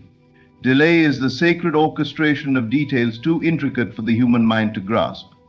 While you're wondering when it's coming, divine intelligence is aligning people, places, conversations, and conditions so that when your desire arrives, it fits perfectly. But this requires patience, and patience is not passive. Patience is active trust. It is the refusal to give up, even when your senses offer no encouragement. It is the discipline of inner stillness, the knowing that the work is already done. There's a reason the harvest doesn't appear immediately. Imagine digging up the soil every day to check on the seed. It would never grow. But that's what many do with their manifestations. They plant the vision but keep uprooting it with doubt, fear, and impatience. You must leave it alone. You must trust the invisible process. Once a desire is accepted in imagination and felt to be true, it moves into gestation. This is the unseen phase, the silent phase. But it is no less active. It is here that the deepest changes occur, not in your world but in your being. Let the roots grow. Let the blessing mature. Let the invisible finish its sacred work. When you understand this, you stop begging, you stop checking, you stop doubting, you begin to praise it before it arrives. You begin to walk as if it's already yours. You begin to enjoy the peace that only comes from real faith. The ones who multiply are not the ones who wait perfectly, they're the ones who persist inwardly, who stay in the feeling even when there's no proof, who hold to the unseen even when the seen contradicts it. So if you're in a season that feels still, don't panic. Don't assume nothing is happening. What you call waiting is really building. What you call delay is really preparation. And what looks like emptiness is often the womb of overflow. Don't dig up what you planted. Don't question the process. Stay in alignment. Stay in gratitude. Stay in the feeling, because in one divine moment, everything can shift. And when it does, you'll realize it was never delayed at all. It was simply being made ready. Do not wait for the evidence. Do not wait for your bank account to change, the opportunity to appear, or the doors to open. The moment you assume the feeling of overflow, the divine law begins to move on your behalf. Reality does not create the feeling creates reality. There is a sacred power in assumption. Assumption is not fantasy, it is not pretending, it is not daydreaming. Assumption is the act of fully accepting a state as already real, already yours, already done. When you assume abundance, you are not wishing for it, you are being it. You are stepping into alignment with the version of yourself who already lives in the overflow. This is the divine order. First the feeling, then the form. Most people live the opposite way. They wait for circumstances to change so they can finally feel secure, finally feel rich, finally feel chosen. But this is the great error. Circumstances are reflections, not causes. They mirror your inner state. And if your inner state remains one of waiting, then life has no choice but to keep you in waiting. Then life has no choice but to keep you in waiting. But the one who understands the power of assumption reverses this order. They say, I will feel it now, not because I see it, but because I know it is already mine. They assume the feeling of wealth while walking through scarcity. They assume the feeling of love while surrounded by solitude. They assume the feeling of peace while the storm still rages. And it is this sacred act of inward ownership that causes life to reconfigure itself around them. The divine law is not slow. It is exact. The moment you shift within, the process begins. It may not be visible instantly, but it is activated immediately, and once activated, it cannot be undone, unless you withdraw the assumption. So guard your inner state. Protect the feeling. Do not let appearances distract you. To assume overflow is to embody gratitude before the gift arrives. It is to carry the posture of one who already has. You walk differently. You speak differently. You move with quiet confidence, not because something changed outside, but because everything changed within. You do not need to fake it. You need only feel it. What would it feel like to wake up knowing your supply was endless? How would you breathe, speak, and respond if abundance was your natural state? You do not need to wait to feel this. You can choose it now. And that choice is your bridge.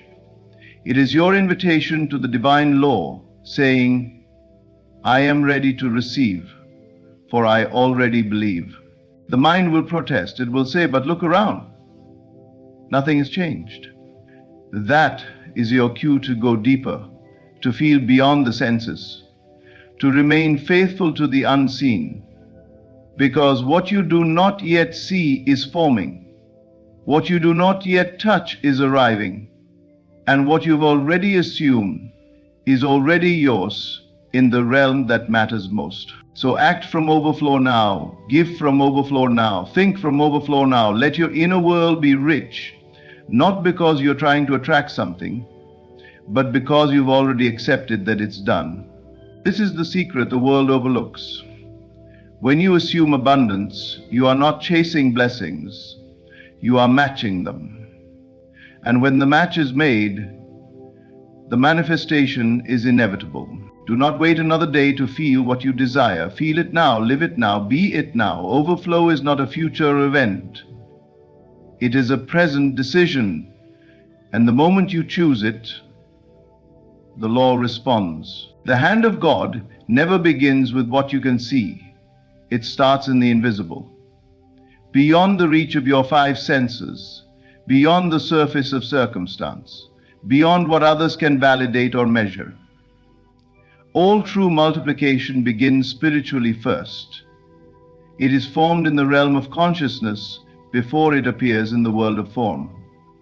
And this is why trust is the key. What you cannot yet see is not absent. It is simply unfolding. Like the roots of a mighty tree pushing deep into the soil, invisible to the eye, yet essential to its strength, so too is the movement of the divine. It begins in silence. It moves through the unseen. It prepares the ground long before the harvest breaks through. Most people look only at what is. They measure progress by what's visible, but the invisible is always greater. The invisible is where power lives. Everything that now exists once lived in thought, in vision, in spirit. The phone in your hand, the house you live in, the career you hold, each began in someone's mind, in someone's inner world. The same law governs your life. If you're not seeing the multiplication yet, do not be discouraged. Do not assume nothing is happening. That assumption is a lie told by the senses. The truth is far greater. What you've imagined, what you've believed, what you've accepted as already yours in your inner world is becoming. Not through effort, but through alignment. Not through force, but through divine order. You don't need to trace how it will happen. That is not your role. Your only task is to dwell in the state of the fulfilled desire, to feel the outcome as real and trust that the hand of God is moving, even when no movement is visible. Because He works behind the veil. He orchestrates in dimensions not yet revealed. So many abort their blessings by doubting what they cannot yet see. They plant the seed in faith and then dig it up in fear. But the ones who multiply are those who understand the law, first in spirit, then in form. When you pray, your prayer is answered immediately, in the unseen. The answer exists the moment the belief is formed. But it must mature. It must be drawn out by persistent alignment.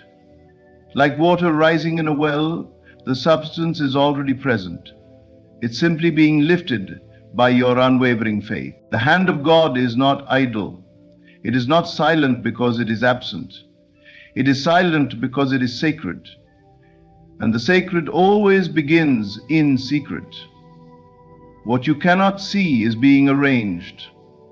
The right connections, the perfect timing, the ideal conditions, all coming together in ways you could not plan. But if you let appearances dictate your belief, you'll keep restarting the process. You'll keep canceling what heaven has already approved. That's why stillness is required. That's why inner conviction is more powerful than external facts. Believe in the invisible. Trust what your spirit knows, but your eyes cannot yet confirm. That is true power. That is faith. And that is where multiplication begins. So if the outer world still looks the same, rejoice. It means the real work is being done where it matters most. It means the invisible hand is moving, rearranging, aligning, unfolding. And in one sacred moment, the veil will lift. The spiritual will become visible. What once lived only in your imagination will stand before you in flesh.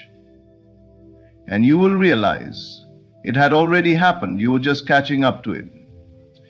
God moves through the invisible first. And when you trust that, you become unstoppable. Everything you desire, every overflow, every breakthrough, every multiplication is already in motion. But it does not begin with what you see. It begins with what you believe. The invisible is not empty. It is alive with purpose, forming your future through your assumptions, your feelings, and your faith. God's hand does not need noise to be powerful. It moves in certainty, in stillness, and in perfect timing. What you dwell upon expands.